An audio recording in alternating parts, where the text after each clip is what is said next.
What's up, YouTube, and welcome to Codename Scream. I am that horror guy, and if you haven't already, make sure to like, subscribe, and ring the bell for notifications for all things horror. I, again, have brought Mel Nestor back from Tides Called and The Secret Lives. We still have in the description below where you use Scream 10 at the checkouts for either page for merch, and get yourself some swag and represent. So thank you again for joining us. We're doing another episode of With That Being Said. Normally what I like to do is take an original, put it up against the remakes, kind of compare the differences between the two. We're kind of sort of going to do that. We're not going to focus too much on the original Halloween, as that is in my top 5 of all time, and I did promise a top 5 series here soon, so we're not going to take away too much from that. But we're going to focus a lot on the 2007 Rob Zombie Halloween and the 2009 H2. Yeah.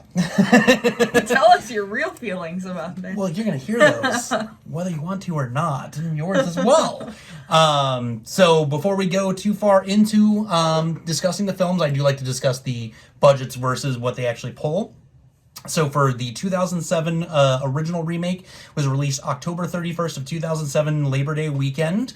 It budget was $15 million on the film. It grossed over $80.4 million in box office. Still to date is the highest grossing Labor Day film opening. They grossed over $30.3 million. Or $30.5 million, $30.5 million in its opening weekend. So it made a ton, almost half of its gross in the box office just in Labor Day weekend.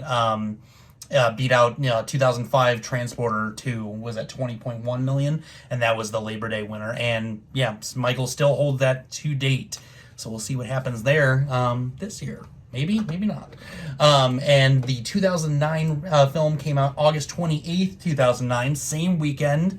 Budget was again $15 million, but $39.4 million. Ouch. So not only just me doesn't like this. If you were to adjust inflation on both films to 2021, the 2007 remake gets $100.2 million, and the 2009 film gets $6.6 million. Ow. So it still doesn't have a shot. It's not going Rob anywhere. was like, sorry, Sherry, don't have your paycheck this week. Yeah, sorry. Had a rough week. I don't want to pay it out to you here, actually. We are in the hole. These two films did, for Halloween films, have the highest on-screen body counts. The 2007 having all Michael Myers kills, and then the 2009 one subsequently seeing Michael Myers die, if you would. We know how these things go. So that was one claim to fame that these films had. They were also over-the-top violent, over-the-top gory, a complete 180 of the predecessors that the films were based on. So going into the beginning here, what are your opening thoughts on both films sitting next to the originals? Oh, wow, I have so many thoughts. Well, similar to you, the original John Carpenter's Halloween is up there. It's probably my number one. Yep. Actually, probably number 2, but that's a different story. Oh. But yeah, I didn't see these when they first came out. I saw them a little later, and my expectations were not too high because of how I held John Carpenter's Halloween in my mind. But the first one impressed me. I liked it. Wish I could say the same for the second one. Yeah, same. I was on the flip of that. I was at opening nights for both films, and saw them both multiple times in the theater, even H2. I tried to give it the honest go a couple times just to see. I think it was about 4 and 3 for the amounts that I've seen them in the theaters, because 1978 is my favorite horror film of all time. It's the film that really just kind of got me into horror as a whole. It's got a lot of sentimental value beyond that. So I went into it with very high expectations for that first one specifically. And I did enjoy a lot of the similarities between the two, but I really enjoyed Rob Zombie's spin. A lot of people didn't like the whole getting the psychological side of things and seeing his what would have been his upbringing. Yeah. There was a lot of controversy with that, I've noticed, where people weren't a fan of that. I was on the flip of that, where I thought this made it more realistic. And, and at that time, in the 2000s, we were going for more realistic films. Well, and I think a lot of people just liked the mystery of why, like, there being no reason. Yeah. And, like, in the first one, you just see him kill his sister for no reason, and his parents looking shocked. Yeah. Whereas in the second, the remake, you see, maybe why he did this kind of thing, and his parents knowing of his mental illness. So I think that's where the division came from a lot of people. They just like him being the psycho for no reason. The shape, if you would. Yeah. The boogeyman. The boogeyman. I was on that at first. Like, when I first saw it, I was like, what? But when I went back, and even the multiple times I've watched these movies, even to that point, I still, as I've gotten older, I've actually appreciated it a lot more. Yeah. Because at first I was on that side where I was like, it took away from the appeal, where there was no rhyme or reason to it. But I like the fact that it made it more realistic. It made it, this is someone you could have sat next to in school that became this. And it made you kind of have sympathy for him. Yeah. And it's like, a lot of people in the original say they did have sympathy just for him, like, as he got older. But for me, in the remake, you feel sorry for the kid. Yeah. Like, he's been given, like, the short end of the stick. Seems like everyone hates him, and he's taking revenge. But on the flip side of that, you don't feel the same sympathy for him later on when he becomes an adult, because he is ruthless. Oh, yeah. Very unrelenting as he becomes an adult. And, so some of the similarities, leading later into the film, there.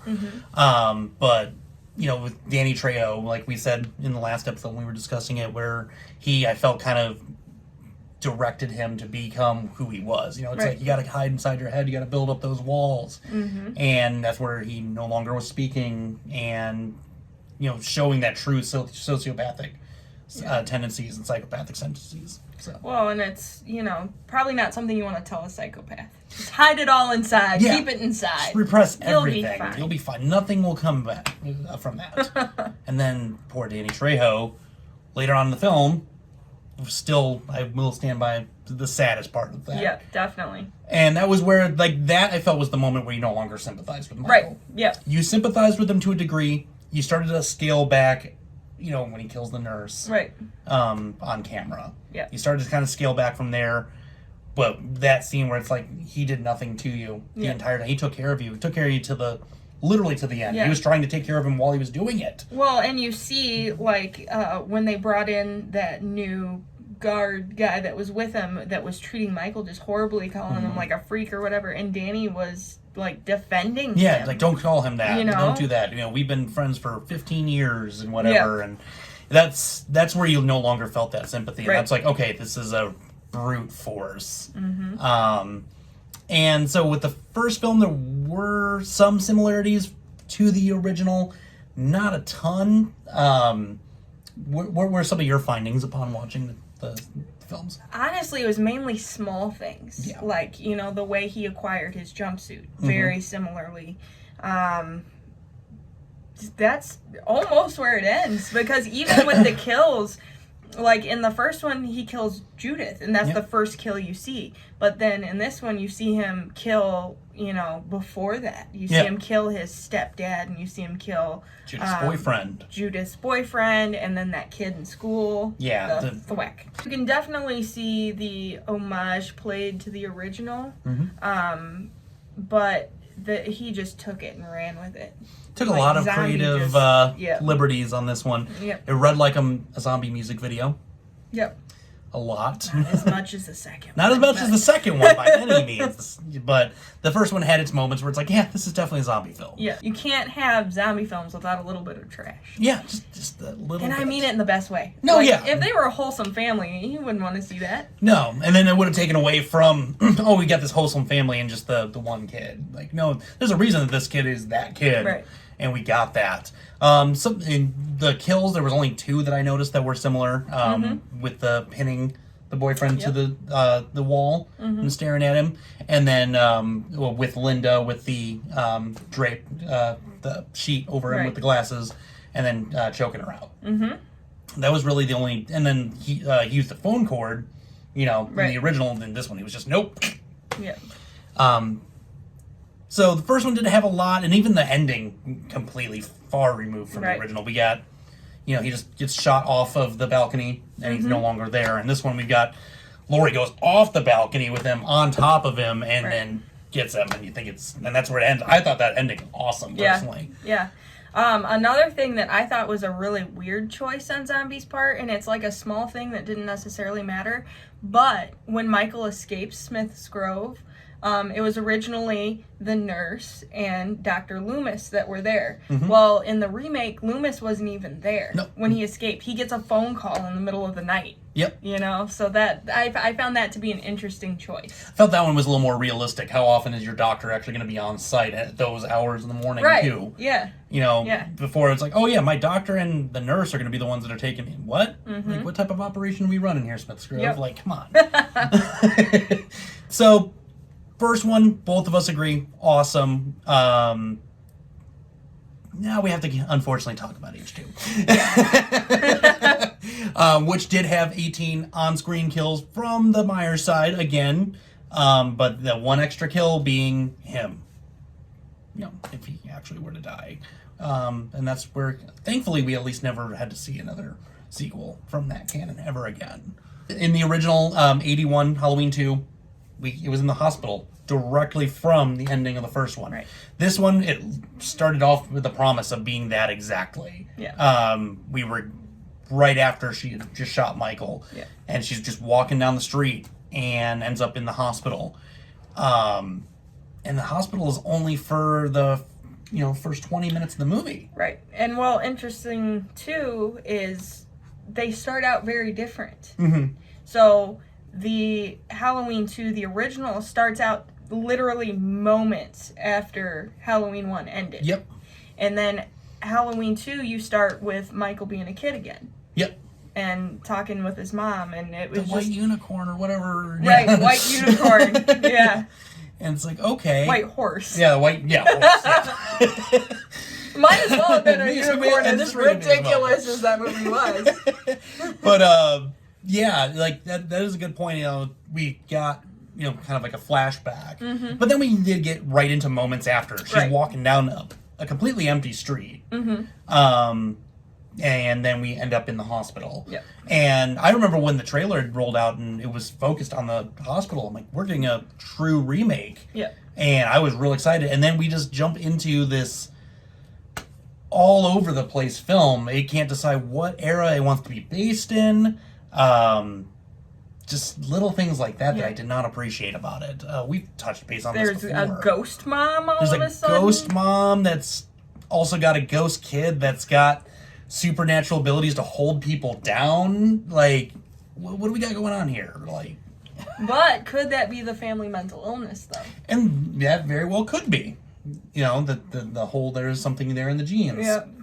Yeah. So I will give you that. But I was talking to you a little bit off camera. Every Halloween movie up until this point, originals, remakes, they didn't expect you to suspend disbelief. No. Like, the whole way through, this could have actually happened. I mean, yeah, Michael being killed and then, not being killed, there's a little suspension of disbelief there. But for the most part, it was like, this could be a true story. And then enter Rob Zombie Halloween 2. There's Ghost Mom and Ghost Child and Horses. Unicorns, whatever. Like that scene where in the hospital room and Sherry Moon Zombie's like walking the horse down the long room. I'm like, what is happening? Yeah, and she's driving him. Like, we're kind of like going into like a Friday the 13th mentality where Jason's driving his mother. And right. Like, kill her, mommy, kill her. And she's like, kill him. And it's like, really? Like, no. Oh, and another big thing that just did not do it for me is Michael being vocal. Yes, and I think that is a point that anyone watching this or anyone that has watched those films will agree. That was the real thing that just kind of took all the essence of Michael Myers away. Like, you always hear him breathing. You know, that's been a staple from the beginning. Yep. But grunting when he's killing, and, like, it was strange. Grunting when he's killing, and then screaming die as he's killing Loomis. Yep. It's like, now he's broken code that he, set up We're for supposed years. to believe that's the first thing he said in 15 years. Right, really? Of all things. Just, yeah. Very strange. Yeah, it was a very strange choice of liberties he took there. I was not a fan of it. I know that with research on the behind the scenes, that was something he actually did not want to do initially, was have him talk, because he was afraid of that, but then he decided to take those creative liberties, do so, and I feel like he should have stuck from his gut instinct and should not have done so. Yeah. And another thing is Dr. Loomis's character. So up until this point, Dr. Loomis was a stern person, but he was somewhat likable. Yeah. And he just becomes this awful person who decides to write a book, and in turn, that's how Laurie finds out that she's Michael's sister. Right. So he becomes the total jerk. Yeah, and not only that, with the he's doing the book tour, and it's like when it's panning behind, back and forth, where he's like, Michael Myers is dead, and freaking out, and while we're panning over to him killing off, a couple people out on the road. Getting, wheels, jumping on that carjacking train again, to get back to Haddonfield. And yeah, it was just like, that was very not Loomis. Yes. And I know that Malcolm McDowell, even if the first one, he never watched any of the Halloween films intentionally, because he didn't want to pick up on traits that Donald Pleasance was doing. He wanted to make it his own character, which I felt that for not having seen any of those films, he did a really good job in the first one. It felt like Dr. Loomis. And this one, it was not Dr. Loomis. This was more like him trying to be a Clockwork Orange and being Alex as Dr. Loomis. And he seemed very uneducated. Yes. And to the point where it was hard to believe this guy was even a doctor. Yeah, absolutely. So it's just, that's another thing that just totally... And also the in a year, Sheriff Brackett grows a giant mane of hair. Like, that's a little thing, I know. It's a very just... Really? Yeah. In a year, this dude's got just this long, grody hair on top. No. Yeah. And also, then I mentioned that the whole time jumping thing. These films are supposed to be set modern day at the time, and we get that until she awakes from the dream of the hospital, which was lame. First off, and then we're in like post-Nam. And the whole film seemed like a long music video. Yes. Like the way it was shot, and like there's some weird fog, and here's a weird light that comes out of nowhere for no apparent reason. And it was just real like art school student. Yeah. The way it was shot. This was definitely the zero given moment for him, where it was just like, I'm taking this and I'm doing what I want with it. And which is funny to me that John Carpenter does not support the first film, but he has nothing to say about the second one. He probably didn't even watch it. Probably didn't watch it. He was like, I give up. That's why I'm glad that we finally have him back, and we're getting the films that I feel like we deserve now. Going a little off topic here, but... Well, and interestingly enough, too, the original Halloween 2 didn't get fantastic reviews. No, it did not. Which is interesting, because to me, that's, other than the original, probably my favorite Halloween. Yeah, that's up there. And Rob Zombie's 2 obviously didn't get good reviews either. No. So, I mean, they're similar in that way. Yeah, that's about it. There's probably the only other similarity outside of the hospital. Yeah. Basically, the hospital scenes were the only similarities. Yep. And it just went off the rails. And even those weren't even similar. Like, it was just the theme was similar. Right. And, like, Laurie's injuries were similar. And that's where I thought it was going in the direction of, oh, this is going to be a remake. Like you said from the trailer, it seemed. And you see her injuries very similar. Yep. She's limping. She's got, the broken leg, which was huge, right. in the original, but then after that it just went off the rails completely. It's just unfortunately just did not fare well for me, and like obviously the horror community as a whole had nothing to do with that film. And there's people that even say that the first one shouldn't have ever happened too.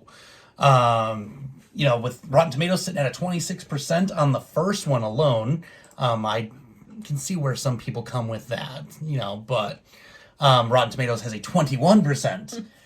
Only a 5% difference, and I feel like that second one was just way worse. Way worse. Way worse. I feel like a lot of the reasons the first one got bad reviews, though, is probably the people reviewing it didn't even watch it. No. They're just such cult followers of the original that anyone that touches it, they weren't even going to give it a shot. And I like I said, I went into the movie not having great expectations because I was kind of in that camp of being a cult follower of the original, but then was like pleasantly surprised. Mm-hmm. Like I thought the first one was a really good movie. Like I like the liberties he took as far as, making it gory. Yeah. And, the characters, how intense they were compared to the original. Even Michael, looking like a giant, like, corpse grinder Jesus, in the That's second awesome. One. And another thing that I know is really dividing of fans was the music. Yeah. So in the original, that's classic. Mm-hmm. That John Carpenter Halloween, like every horror fan has that on vinyl. That's like, that is the horror soundtrack. And I like what Zombie did with it, though. I like that he did take some of that original, but then he's got, the classic, 70s rock vibe to it. Yeah. Like, I liked that. A lot of people, I feel like, didn't, but... And even with the first one, he did pay homage a little bit to the first one. He had Don't Fear the Reaper playing. Right. Not in the same scene, but, she's listening to it in the car when they're driving together, and they go up to the convenience store. Where, the sheriff's there, and he's like, oh, some masks were taken and whatnot. Right. And they're listening to Don't Fear the Reaper at that point, and he has that in the film as well. That was one little homage I noticed that I did enjoy. Yeah, well, that's classic Zombie. He can make the most pristine classic rock just be the greatest white trash anthem of all time. For me, also, again, calling back to the initial remake, Tom Sawyer that's blasting while he's coming up to the truck stop. Oh, that was so good. That was perfect. I'm like, now I have more reason to love Rush than I already did 5 minutes ago. Yeah. That was awesome. And still, even when I listen to it, I'm like, yep, that's Michael Myers now. Yep. So thank you, Zombie, for, perfect music choices through all of the films. Yep. Hands down. So, thing that he also did well was casting. Mm-hmm. I felt like he had some believable characters. He also falls into that same thing where people pigeonhole him, Tim Burton, Christopher Nolan, where they kind of employ the same people over and over again. But I felt like they were effective in this film versus the other zombie films that are later on. Yeah. I feel like Laurie's character was really likable. Yes. The only thing that I didn't like, I don't think Annie was very likable. She's annoying. Yeah. She's a little annoying. Yeah, the Annie choice, and I know that they did it because Danielle Harris was in 4 and 5. Right. She was Jamie. Right. In those movies. And I know that that's why they did it. Initially, she actually went into it wanting to be Laurie. Yeah. And they thought against that. And I'm glad they did. But yeah, the Annie choice she was a lot more just like rude comparatively to the original Annie. Like, Annie was rude, but not all the time. And this one she was always smart mouth. She was just likable rude in the original, she's just intelligently rude. Right. And the remakes, she was just like, oh, good, she's dead. Yeah, it was like, oh, yeah. Oh. And then when she makes it through the first one and she's in the second one, it's like, and here we go. And you don't even see her kill in the second one. You just see the aftermath. You hear it. Right. But that was another one of those weird choices I did not care for. It's like this slow-mo running away, and then the sound catches up later. I'm like, did we have a render issue here? Like, we just went with it? We're like, it's a style choice. It has nothing to do with the render times. Right. Yeah. That was a strange I didn't care choice. for that. Yeah, I was not a fan of that. And we mentioned that, he didn't go for a third film. In 2009, he was going to get a third film. They announced it. Halloween 3D was to be the title. It actually got scrubbed. It was supposed to be out in 2012. And it was supposed to be where Laurie actually kills Loomis. That was the take on it. Because there's multiple endings to Halloween 2. Right. And it was going to be that she kills Loomis instead of Michael. Mm-hmm. And they actually scrubbed it in favor of Scream 4. arguably Good a choice. much better choice.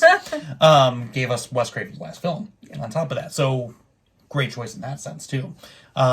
We didn't see another Halloween film till 2018, which now retcons anything that has happened except for at 78. Because there's 4 canons within the universe. Mm-hmm. You got the first 2, and then everyone skips 3. Everyone skips 3. Sorry, Tom Atkins. I love 3, but we're skipping you. So it's the first 2, then 4 through 6 are canon. Mm-hmm. Then you get first 2, H2O Resurrection, and then you get Zombies, and now you've got the new one with the first one and the newest one. Yep. What is your favorite canon? Oh, gosh. Why do you do this to me? I love all of them. I love the ones that people hate. Even, like, H2O is another dividing one where people are like, oh. Not so much as the Resurrection. And Resurrection, too, you know? But the OG, man. You gotta go with the OG. Yep.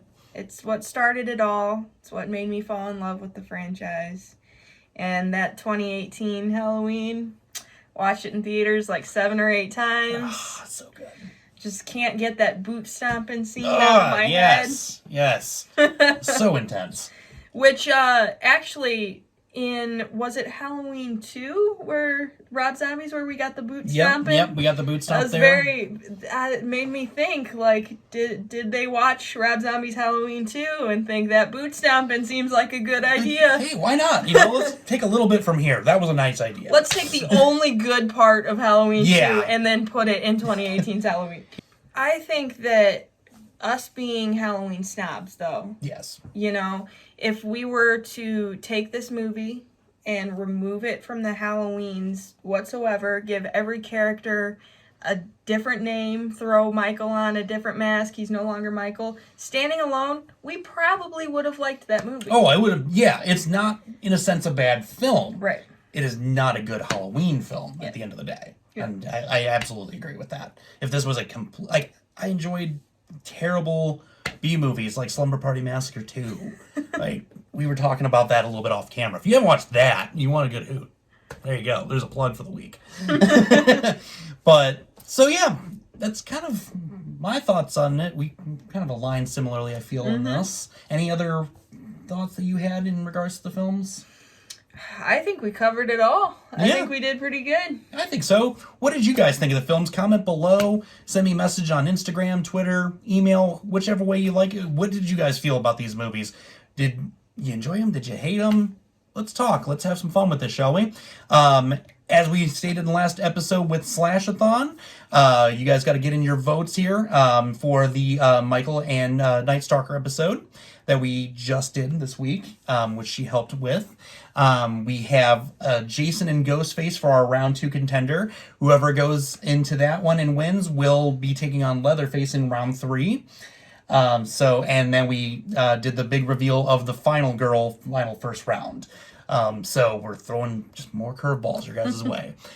So thank you again, Mel, for joining me. Yeah, thank you for having me. Yeah, and take a look in the comments below or in the descriptions. You'll see the links for Tides Cult and Secret Lives merchandise websites. Make sure to use Scream 10. Get a little bit off of your merch order and represent. So until next time, scare you later, YouTube.